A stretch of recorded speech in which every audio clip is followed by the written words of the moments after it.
Yo, you know what it is. You know what it be. One of the livest sports podcasts on the planet, the Simply Ball Dropping podcast. I'm your host. I'm in the building. The man behind the mic, Ksapp. In today's episode, we giving y'all that sports talk. We giving you that sports knowledge.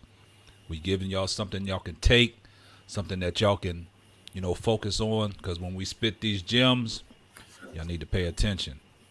Today, I got my co-host riding shotgun with me today. I got my man, Mr. V and RnB. They in the building. But before I bring them on, you know how we going to do, and we're going to get this party started. That's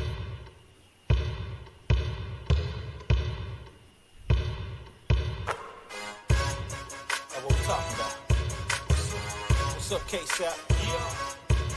James Ford, that's me. Let me talk to him. Let's get it. I'm Simply ball dropping, simply ball dropping. Chopping up these topics, man, I'm simply ball dropping. Driving coast to coast, making moves, ain't stopping. Driving coast to coast, making moves, ain't stopping. Nah. Hey, let me put you on game. These other podcasts out here talking that shit, but ain't repping the same. It's my bro Ksapp, chopping up topics for your optics. From politics to your cockpits. Tune in, you gotta watch this. Exclusive material for your radio, stereo, pumping high definition. Stop what you doing and listen. We smashing all competition. You better jump on this wave. Somebody pass me a mic, man, I got something to say. And now, your host of the Simply Ball Droppin' podcast, the man behind the mic, Ksapp.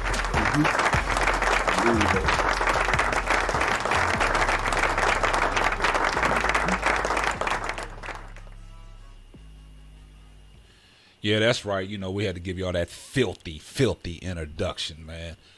But I'm gonna go ahead and bring my co-host on the scene. These guys don't need no introduction, man. They've been riding with me from day one. First, I'm gonna bring my man RnB. RnB, welcome back. Yes, sir. Ksapp, let's get it in, baby. What's going on, man? How was your week? Good, man. Good. Everything's good. Yes. All right. Now, this other guy, he don't need no introduction, man. Y'all know him, man. He's always behind the scenes, man. He's doing a lot of stuff, man. He's the moderator of the show, man. He keeps everything intact. Welcome on back, Mr. V. Mr. V here. Shout out to my man Daryl from the Classic. Mr. V in the building. Well, glad to be back. Glad to be back. So, fellas, man, we're going to dive right into it, man. What we're going to do, man, we're going to talk about a few things, man. First, we're going to get right off into it, man. The NFL season has began. We 3 weeks in, going into week 4 tonight. And these primetime games have been giving us some great excitement, man. I mean, if the NFL can keep these up on these primetime games, man, we up for a good season. But first, we're going to start it off, man. We're going to direct this to Rob. Are your Cowboys better than what they're advertised, man? Are they playing to the potential? Ksapp, I'm going to be gentle how I answer this question. It's early. It's early in the season. I like the progress that we've made since last year. Certainly the defense is better, and the defense has to be better for us to do anything. So I like what they're doing on the defensive side. The offense is pretty much picking up where they left off before Dak got hurt. So we're in a good situation right now. But as I said, it's early in the season, so I'm not trying to get too hyped. It's easy to get hyped, but I'm happy where we're at. You happy where you at? So another question is, do you like what's going on in the backfield with the two-headed monster with Tony Pollard and Ezekiel Elliott? Yeah, I'm okay with that. I really don't have a problem with that. A lot of people are talking about, Zeke's performance and everything like that, but ultimately, it's one of those things where you need to be strong and healthy to finish the season. And right now, giving Tony Pollard some of those touches early in the season, I'm okay with it. I have no problem. I'm not concerned about the money that we paid Zeke or anything like that. He's going to finish it, and he's a bruiser. So, we need him to close the season, not necessarily to get these touches right now. So I'm okay with that sharing of the ball. Okay, I certainly understand that. So, Mr. V, do you see anything different in what the Cowboys are doing this year versus what they was doing last year? When I speak on the Cowboys, I got to make sure I step out of myself as a Washington football team fan. In this area in the DMV, that was for some reason our big rival. So kind of didn't matter what happened this season as long as we beat them. Some fans thought that was our Super Bowl, but I'm a little more realistic than that. But I will give them credit. They have looked good. They did look good in that first game.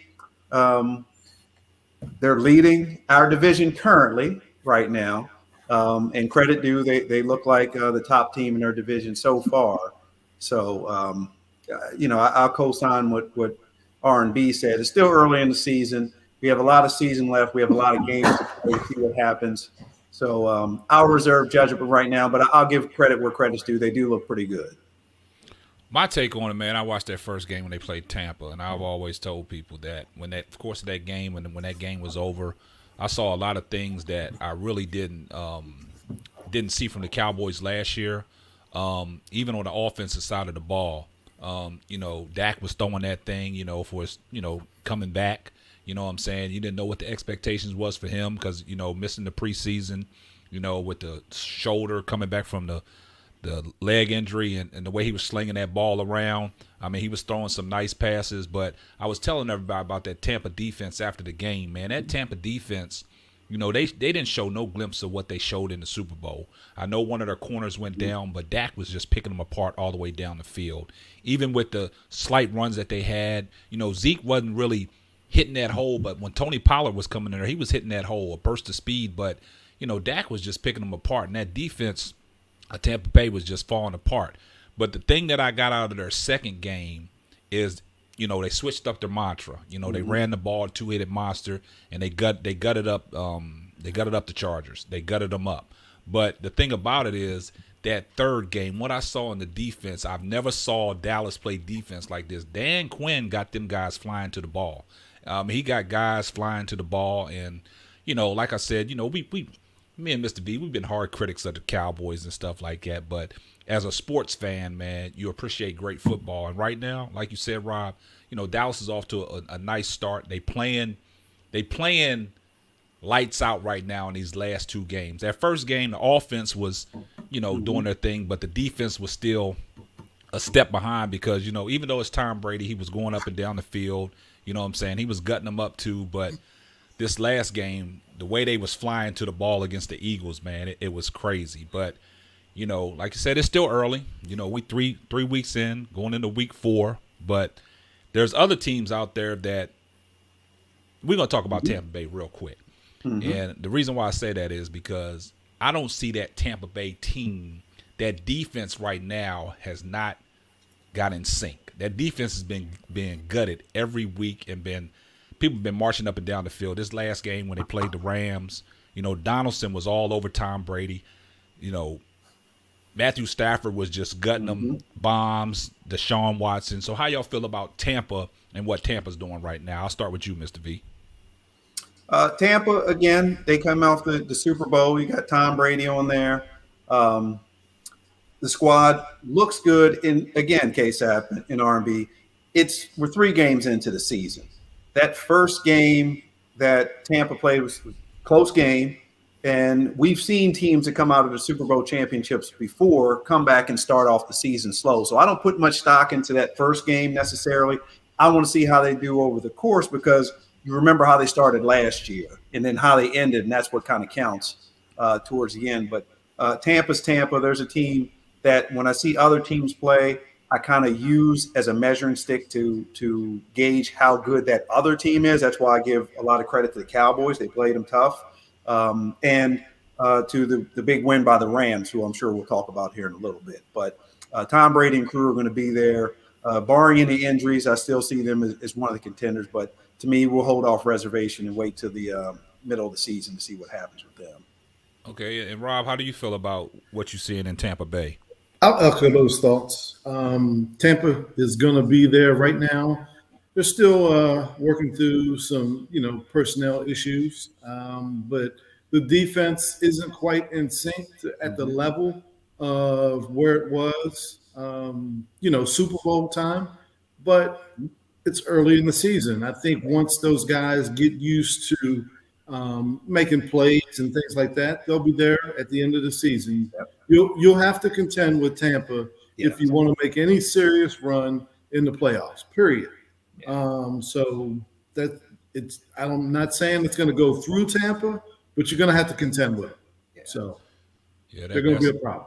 That's pretty much how I feel. I mean, Tampa, last year they came on late and they picked it off, ran off about 6 or 7 straight games, but let's talk about the AFC defending champion, Kansas City Chiefs, man. I mean, what's going on with the Chiefs, man? They didn't drop 2 straight. I mean, Patrick Mahomes is not really, able to right now do the things that he was doing at the start of last season.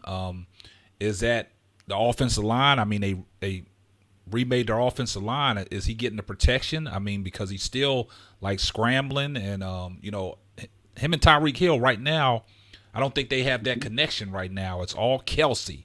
And, McCole Harden's been coming in there, getting some deep balls, but I don't know if the defenses and the defensive coordinators have, studied the playbook and, studied Tyreek Hill, but, they putting that man over the top on Tyreek Hill. And, he tries to get underneath, but he got that safety bearing down on him. So, with the struggles Kansas City is going through right now, how do you think they can shake out of it? We'll start with you, Rob. Well, I think a lot of their issues evolves with the run game. They're so pass dominant right now that it's easy to defend them, predict what they're going to do. And as you're saying, they can run somebody over the top for Tyreek Hill.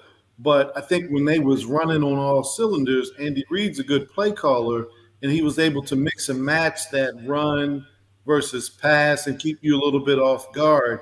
And you'll have to make a decision. What are you going to do? You're going to stop the run, or are you going to try to, make sure that they don't hit any home runs with the pass? And right now they haven't found that gear.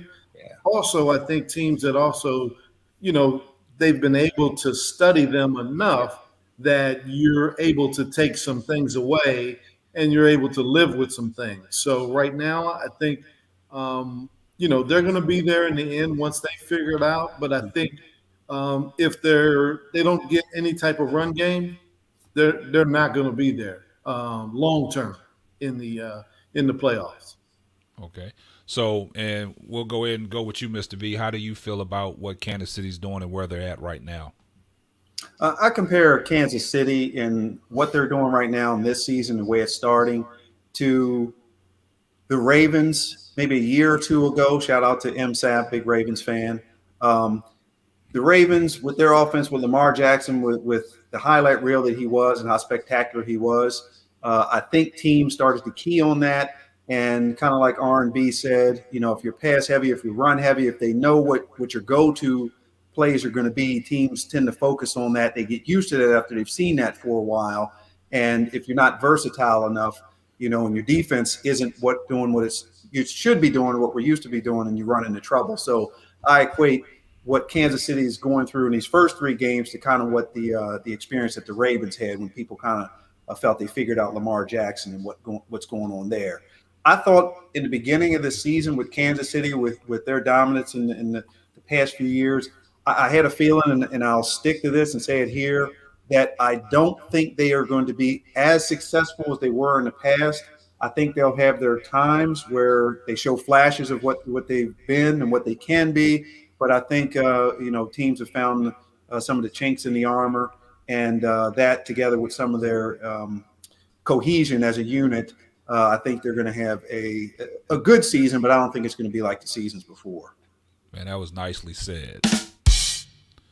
So, on that note, Washington football team. I'm gonna give you a chance, Mr. V, to talk about your Washington football team. But before you talk about them, I'm gonna state my little piece, and I'm gonna let you dive in.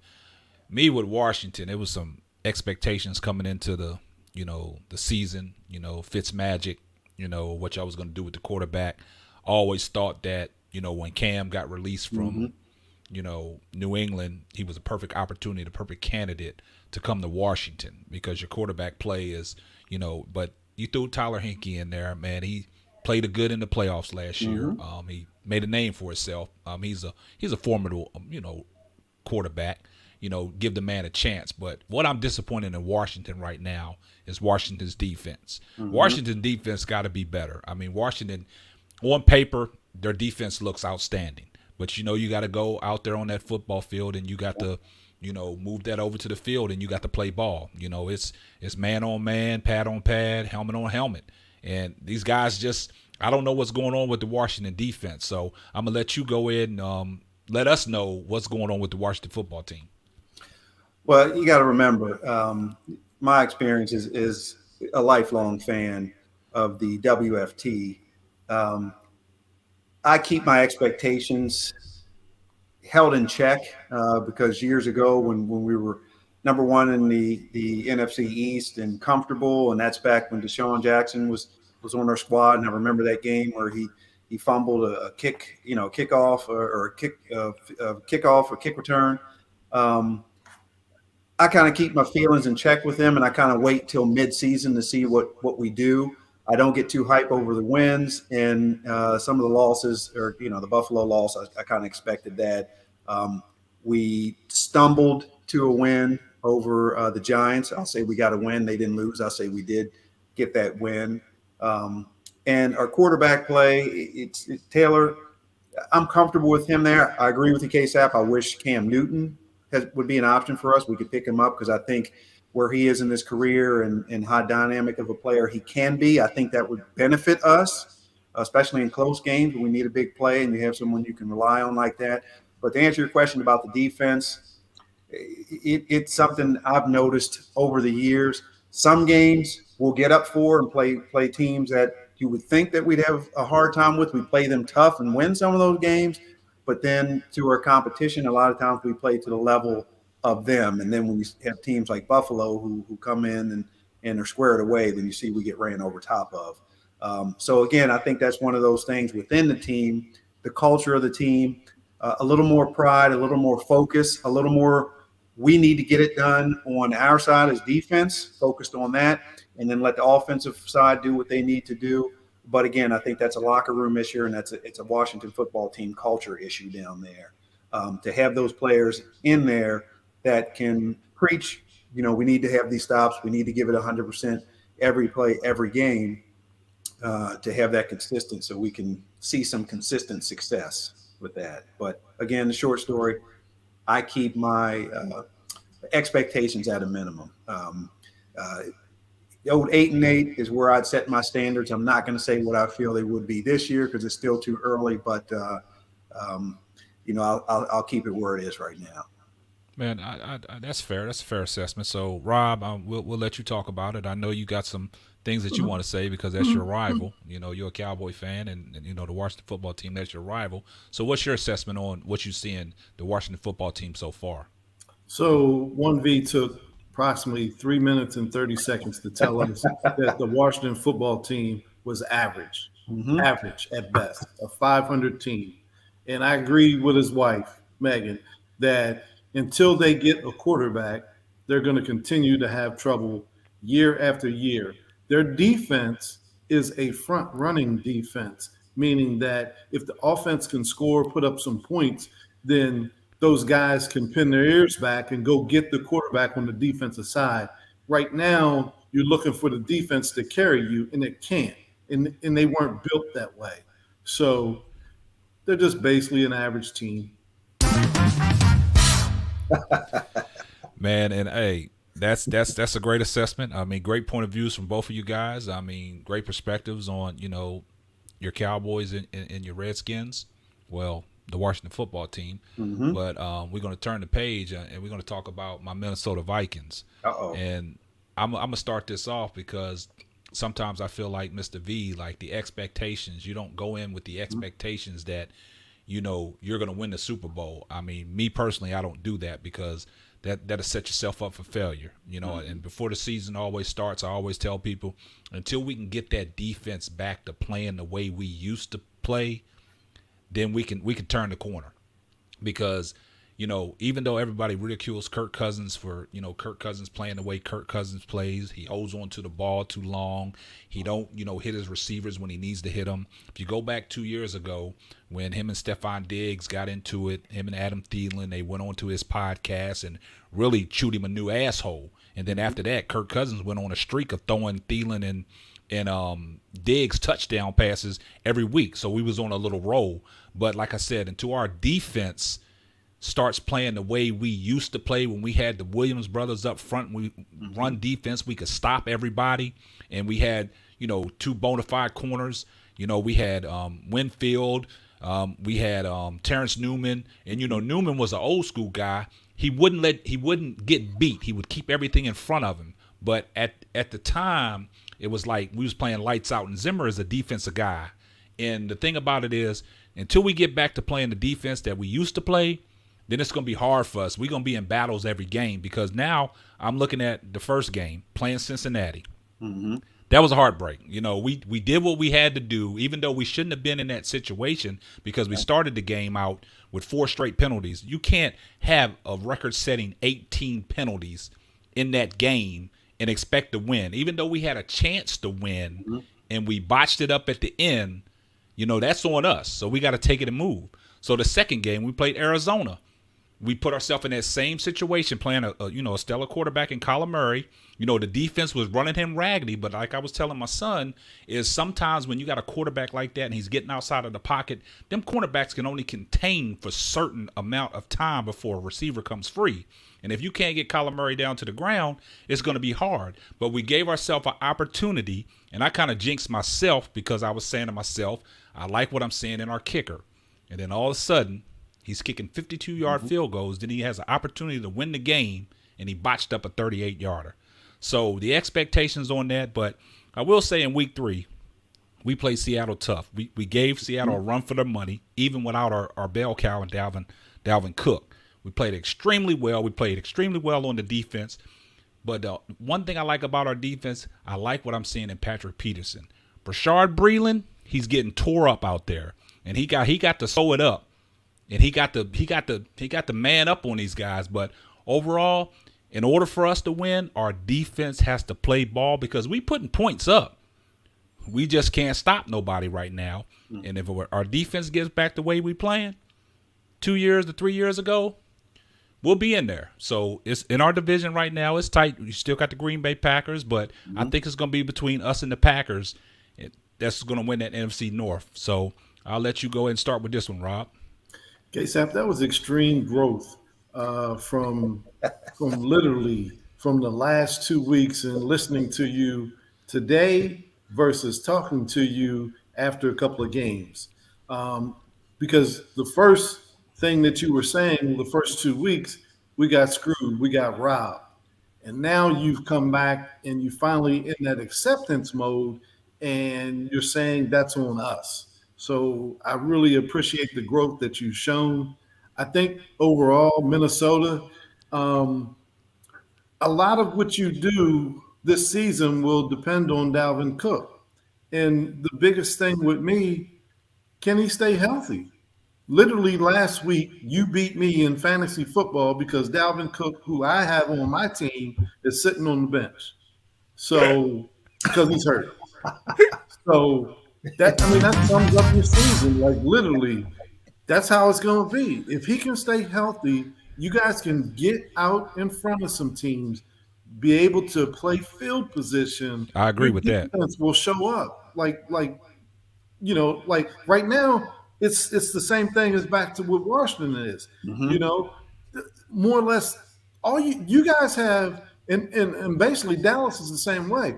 All you want is an average defense. Yeah. You don't want a below average defense. Below average defense, like what happened the other night when Aaron Rodgers took 37 seconds, went down and got the field goal. Yes. You can't be below average. He beat us the same way a couple years ago in the playoff game. You can't be below average. All you need is an average defense. Allow your offense to generate some, points and maintain field position and things of that nature. And you can be competitive. You can be very good in this league, but with below average defenses, you cannot strive. Man, I totally agree with that, man. And you said that real well. So, the crowd out there, they acknowledging it, so they're going to let you know. Thank you. All right, Mr. V, we're going to let you go ahead and take your stab. I know you got a lot of things to say. You're laughing, so we're going to give it all to you. Hey, shout out to the 1 and 2 teams. Ksapp, we're in that club there. Shout out to RnB and his 2 and 1 team. Same numbers, just reverse. It's all good. I agree 100% with RnB. I'll just add to that an average defense that plays consistently. Yes. My request there. Yes. As long as you may play a team that you may give up a big play here or there, but not consistently. And as long as you're playing consistent, good defense throughout the game, where you don't make dumb mistakes that cost you and put you in bad positions towards the end of the game, I can live with that, because I think, like Rob said and like you said, those are the aspects of the game and the components that turn what would be a loss that you shouldn't have into a win that you should expect to have, and that would keep us all happy. So good call on that, RnB. You hit the nail on the head.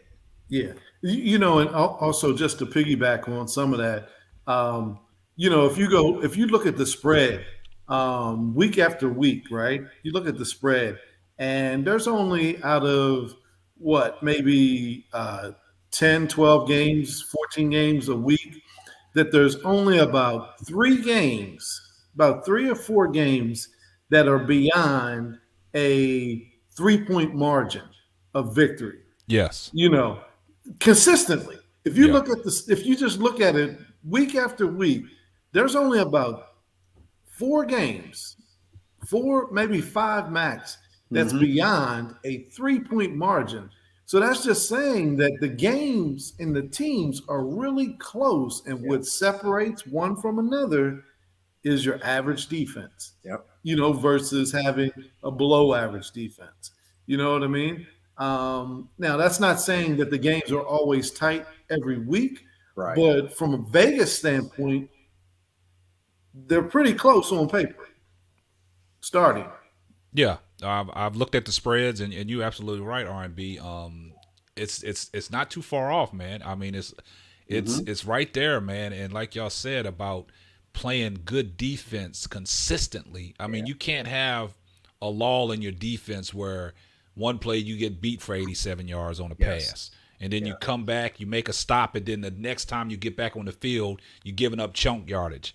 I mean, like you said, average defense at best, because with all 3 of our teams, I mean, I look at it like this. I mean, Washington, I mean, their scoring prowess, I really don't know if they can put that many points on the board. But with Dallas and Minnesota, I know we can light that scoreboard up. But like you said, just playing average defense will keep us in games, and playing the defense that we need at certain times, because you alleviated to what Aaron Rodgers did with 37 seconds left. It's like unbelievable, man. Yeah. That's too much time. So great points by both. But the last football topic we're going to talk about, we got to talk about the LA Rams. Right now, the LA Rams are playing, some great football, and their defense is playing lights out. Yes. And Matthew Stafford is playing lights out. And like I told my son, I got Matthew Stafford right now going into week 4. He's got to be in the MVP talks. Yes. But What do y'all think is the major difference in what the Rams are doing this year versus what they couldn't do last year? I'll start with you, Mr. V. I think you said it, Matthew Stafford. I was always a fan of his. Prior to that, when he was playing in Detroit, many times I had him on my fantasy football roster because he was consistent, and sometimes he'd have some great games there. And I like what I didn't pay too much attention to him in the first game, but when they beat Tampa, I noticed, and then they've been playing well ever since. So, Ksapp, I have my eye on the Rams. I think Yes. they're solid defense. I think they're offensively capable, just like anybody there. Matthew Stafford being able to put up some big numbers on the board like he has over the years.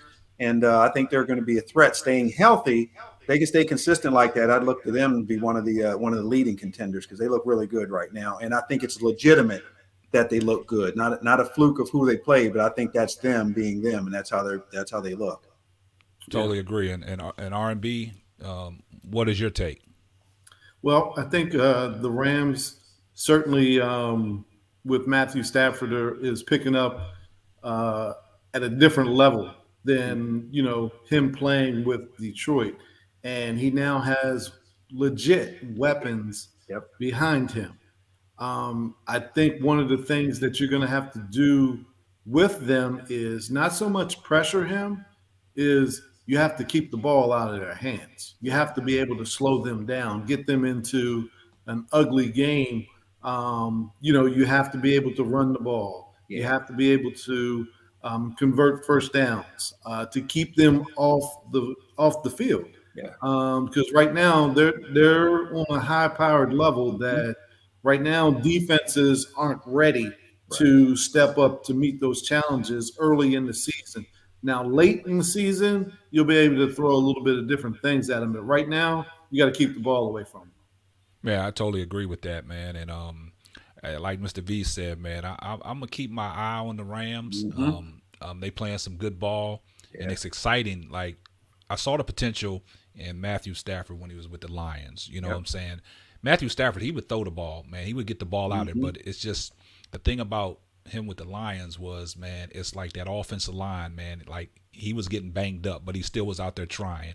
And I totally agree with you, Megan. The difference for Matthew Stafford is, the coaching. You know what I'm saying? The coaching, I think him and the coach see eye to eye, and the coach is giving him the keys to drive that offense, and I think it's working out for him right now.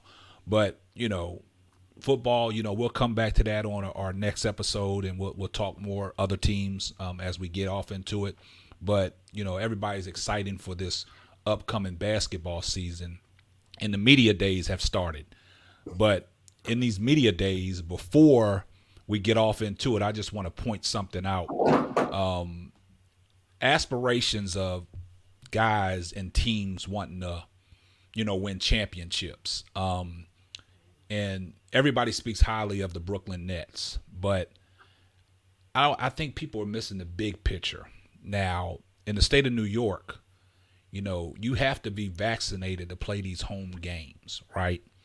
So one of their key guys, wants to keep his business to himself, keep it private. So, media day came up, and Kyrie was nowhere to be found in media day. He was on a Zoom call because that lets people know that he's not vaccinated. Now, 41 home games, are you going to be there?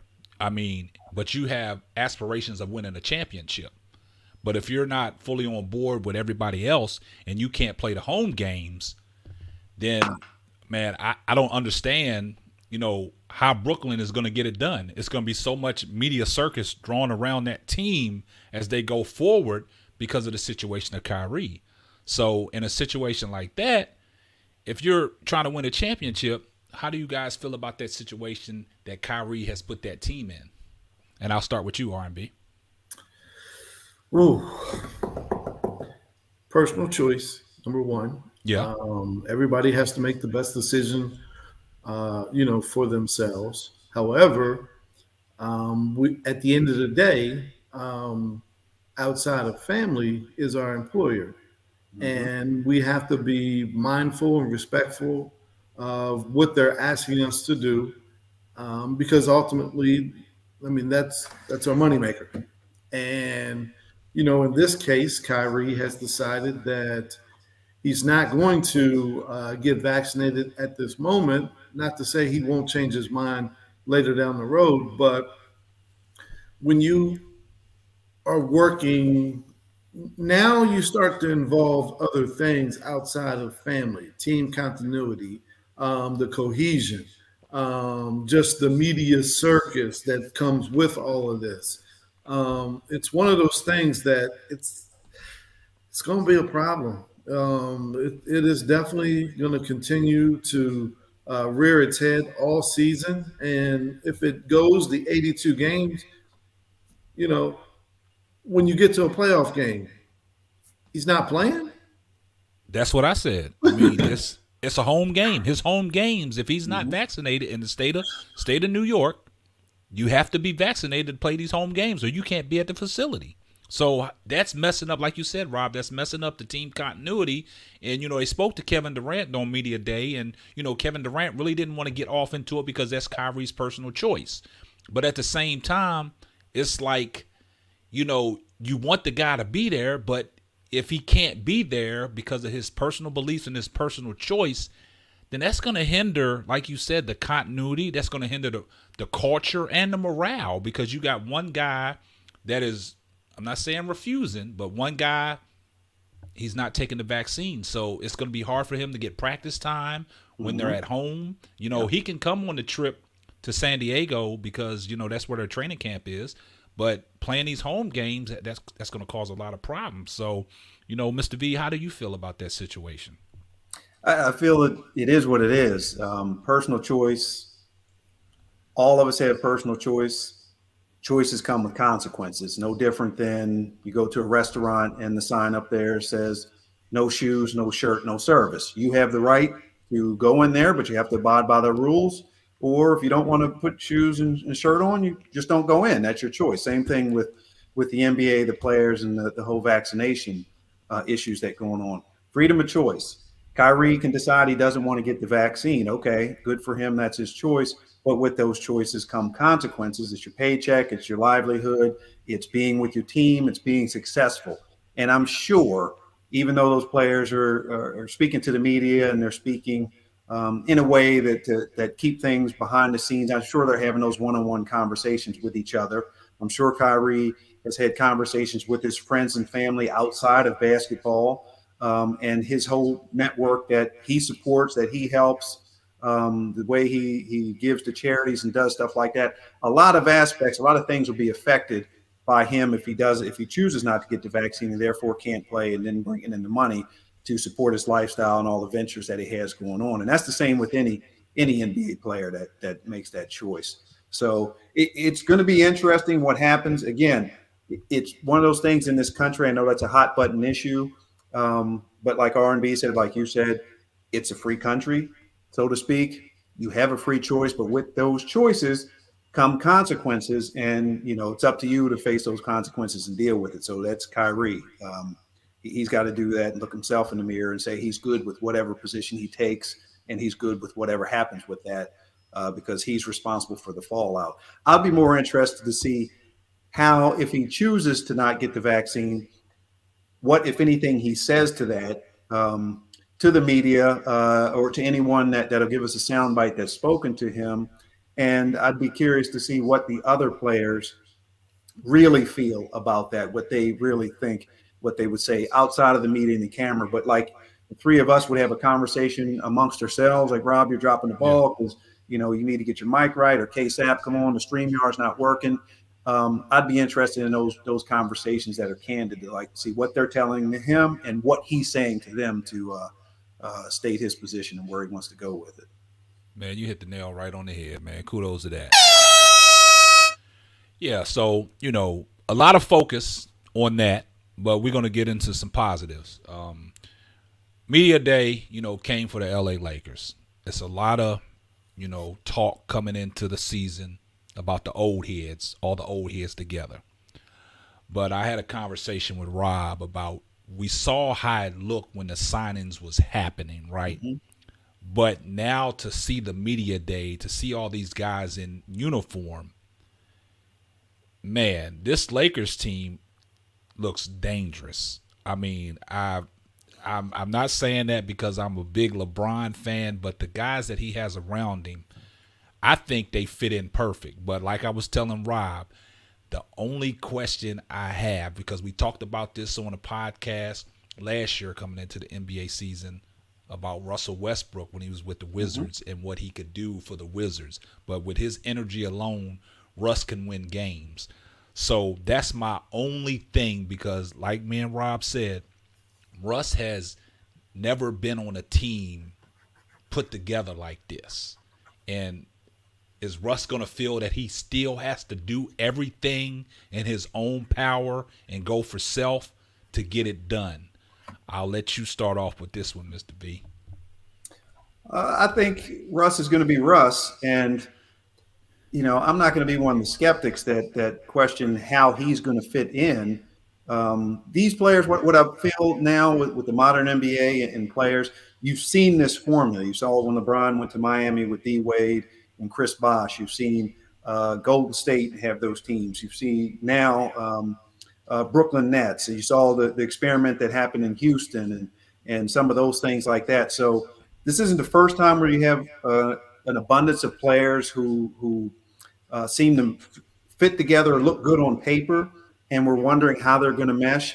I would think that at this stage of Russ's career, what he's been through, because remember him back in Oklahoma City with when he was James Harden and Kevin Durant, how far they went, the success he's had since then individually and on some teams. I think he was a big catalyst for how the Wizards played last year and getting to the playoffs. And I think at this stage of his career, going to LA, he might be under the mindset that they brought him there for what he brings to the table. He might be looking at that like, I bring what I bring to the table in addition to what everybody else brings to the table. So it may not be in competition with LeBron or AD or some of the other players, just like we kind of wondered about Brooklyn when they assembled those three superstars. How's that going to fit? Who's going to dominate the ball? Who's going to take the last shot? And as we saw, it kind of worked itself out there, barring those injuries that happened towards the end of the season. So I think the same thing can happen to the Lakers. What I'm curious about is the Lakers before, and both of you remember this, the team when Karl Malone was there and how that looks, and some older players trying to go there to get their championship, and that didn't work. I don't think that's going to happen with this team here because you have LeBron, you have AD, you have a foundation that's already been successful. But I just wouldn't want fans, and again, I like the Lakers, I like LeBron and the squad there, to put too much expectation on them and have them, if they fall a little bit short, to look at them like some of the teams in the past. Because remember, there's a lot of competitive teams out there. Super teams or not, you still have a lot of teams that work well together that may not have all the big names, and you still have Brooklyn, depending on what Kyrie does, you know, that looks to come out of the East. That's still a viable contender. Them and the Lakers, seem to be right there on paper. So we'll wait and see what happens. But I think Russ comes into LA, gets a uniform on. He's excited to see the weapons that he has with him. Yes. They brought him in. They embraced bringing him in. I don't think there was any controversy with bringing him in or wondering what he's going to do. So I think that's going to be a good fit. And I think things are going to work themselves out with that combination. Hey, that's nicely said. Now, RnB, I know you probably got a different take on that. I mean, I know you got a lot to say, so we'll let you have it. Yeah, just a slight different. I mean, I won't be long with the with my thoughts here. The Lakers, to me, have a team that can withstand an injury here or there. They have enough firepower that if AD needs to be out for like a week or two, they should still be able to compete and win. Same thing with LeBron. If he's out for a week or he needs to take a night off, they still have enough firepower to win games. So with their experience, I really like their depth. For me, I'm going to have to see the defensive cohesion. They do have Dwight Howard back. They do have, DeAndre Jordan, rim protectors. Yes. So I think, if they can get on the defensive side of the ball going, offensively, I'm not concerned at all. But if they're not going to be willing to commit to the defensive side, it's going to be tough till you get to playoffs. Yeah, I totally agree with that, Rob, and I just want to piggyback on that on the defensive side of the ball. I mean, if you know Russ can play offense, right? Yes. But my thing about Russ, I need Russ to be that defensive guy as well, not just freelancing like you seen him on normal teams, like he's guarding a guy and then all of a sudden he just sags down to the paint to get that rebound and to push tempo. I need Russ to get up on his man and lock some of these premier guards down. Now, the Lakers got a lot of length on that perimeter. Yes. You know, Malik Monk, he's long at 6'7". Trevor Ariza at 6'8", he's long. You know, and I think LeBron is going to hold Melo accountable on the defensive end as well. And I've always told people, I think LeBron can bring the best out of Melo. So that was a great pickup. You've seen how he played with LeBron in the Olympic Games and stuff like that. I mean, that's a great fit. Now you bring in a Dwight Howard back, and Dwight Howard is good for that rim protection, getting rebounds. I think Dwight knows his role with the Lakers. You know, I don't think he gets outside of his comfort zone by doing too much offensively because he know right now, I'm not going to say he's limited, but he still shows ability that he can get it done. But the thing about Dwight Howard, he's going to get them lobs. He's going to get them rim runs, and he's going to get them lobs. And that's another thing with DeAndre Jordan. If he buys in and plays his position of just getting rebounds, playing defense, and blocking shots, the Lakers are long in there. It goes back to when they won the championship when they had JaVale McGee and Dwight Howard at first when they was long. And that season started off, Lakers started off good, had a pause, had to go down to the bubble, struggled, and then they picked it up. But my thing, what I like about that whole thing with the Lakers team, I think they all on one page because that total team is vaccinated. Now, the thing about it is there's no issues with them because LeBron orchestrated a little mini camp just before media day, and these guys went out there and got their cohesion together. So I'm looking forward to, the Lakers doing big things this year, but like Rob and you said, that defense, we got to see where it starts on that defensive ball. They can score, and like Rob said, if an injury happens, they got enough depth. They got some old guys and they got some young guys. They still got Rondo. Rondo came back. That's a great pickup. Can keep these guys together in the locker room. Dudley was a guy that I thought the Lakers could have put him in the coaching staff or something like that because he was a good locker room guy and everybody loved Duds.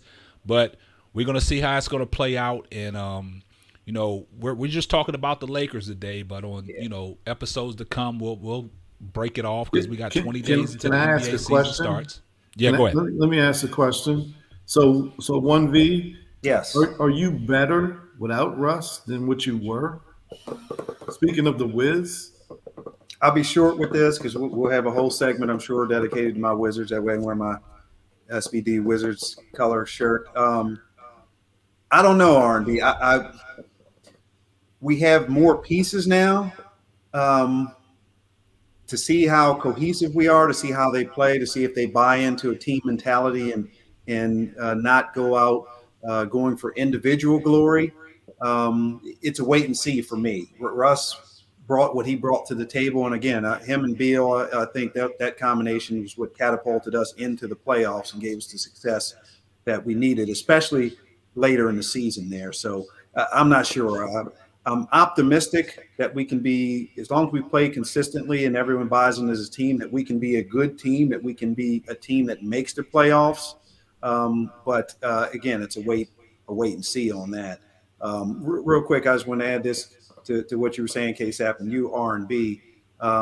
Those veterans that the Lakers have in there, the pieces that they brought in, I think another component real quick is coaching and what the coaching staff, how they put those pieces together outside of the starting unit, because they do have depth, they do have veteran players, they do have rim protectors. So, Ksapp, we use the term breather points, when you kind of take a break and you playing one-on-one or whatever like that. So you give up a couple baskets because you're getting your breath back together to put a surge on.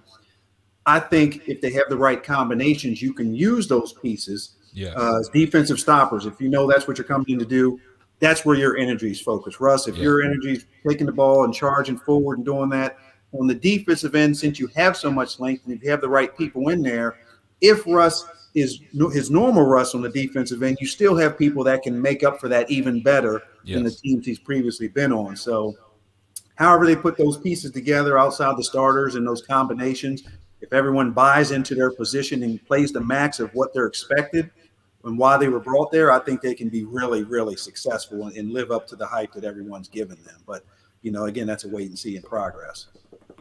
Yeah, I agree with that. Is there anything that you would like to say added on to that, Rob? Nah, I think I think you're right. It all depends on the cohesion, how the coaches mix the pieces and everything like that. And like I said, offensively, it's not going to be so much of a problem. Defensively, that's what I really need to see.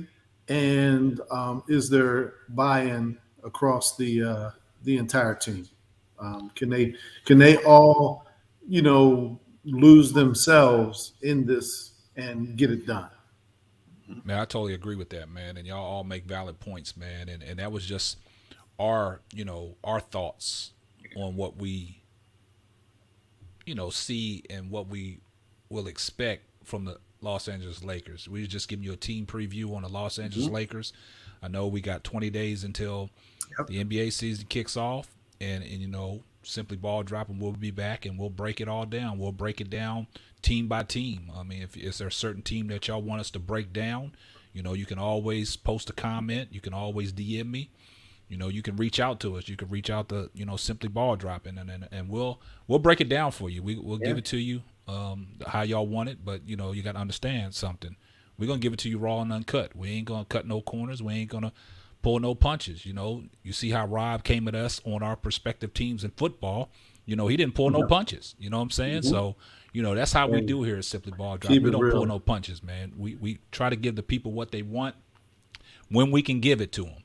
So if y'all want to have a certain team y'all want us to break down, it could be the NFL, it could be the NBA. Just let us know, and Simply Ball Dropping to give it to you. We one of the livest sports broadcasting podcasting on the universe. So man, y'all tap in with us, man, and we're gonna give y'all what you want. Before we get up out of here, is there anything else that you'd like to say, Rob? Yeah, Ksapp. If I'd be remiss if I didn't mention this. But if we could just dedicate the entire podcast, the show, in light of our friend who passed on, Richard Lee Bird. Yep. True friend to all of us, like I said. Yes. And we continue to, send prayers for his family, condolences, certainly, and pray for one another. Continue to support one another.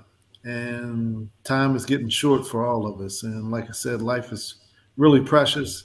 And like I said, just like to, dedicate the podcast and the show to our friend. Thank you. I appreciate them words, Rob. And for people that haven't saw my last episode of the Simply Ball Dropping Roundtable Talk, I started off the show with a dedication to Lee Bird. For those that haven't watched it, you can go back on YouTube and it's there. I did a small dedication to Lee, sent out my condolences to the family, even, put a big screen photo of him up, stating that, for the people that knew Lee Bird, it was a lot of people that knew him, but he was loved by everybody. Yes. And one thing that I said, you would know it was Lee Bird because of that distinctive laugh. Yeah. And he brought great memories to everybody in that community. You know what I'm saying? Growing up in Waverly Gardens with Lee Bird, playing baseball with Lee Bird, playing football with him, playing basketball with him. But I remember our last encounter when I went to Miami, spoke to Lee Bird on the phone many times, but because of his schedule, because of things that he had going on, we never was able to link up. But we talked on the phone every day that we was in Miami, seeing if we could meet up, but his schedule wouldn't permit. So, and like I told people, Lee Bird was my second customer when I started the Simply Ball Dropping apparel. And he was my second customer that supported me. So like I said, he's going to be missed, and our condolences go out to the family. And like you said, man, we love you, Lee, and rest in peace. Thank you. Yes. Agree with that. He always had that classic smile and positive vibes everywhere he went. So, Yes. Well said, Ksapp and RnB. Yes. So before we get up out of here, I just want to let everybody know that if you interested in, the merchandise, you can always go to the website. I have my website, www.SimplyBallDroppin, .com, where, we have t-shirts available. We got different stuff available. So I'll go ahead and pin the link that you can go to the website. It's pinned at the bottom of the screen. So if you look at the bottom of the screen, you'll see it. So if you're interested, man, just go to the link in the description, and we got it for you. You see what RnB is rocking. You got the polo, SBDs, man. Just reach out to me, and we'll make it happen. But I appreciate you guys' time. I appreciate everybody tuning in, man. I appreciate everybody's support. Like I said, man, this podcast has reached new heights, man. Right now, if everybody goes over to www.105theblock.com, we'll be on there. Episode starting right now, so you can go check that out at the Block Radio. And I appreciate you guys' support. And that's going to wrap up another episode of the Simply Ball Dropping Podcast. Once again, I'm your host and the man behind the mic, Ksapp, RnB, and Mr. V. And we're going to catch you on the next one. Deuces. Thanks for listening to the Simply Ball Droppin' Podcast. Be sure to subscribe, like, and share on all major platforms.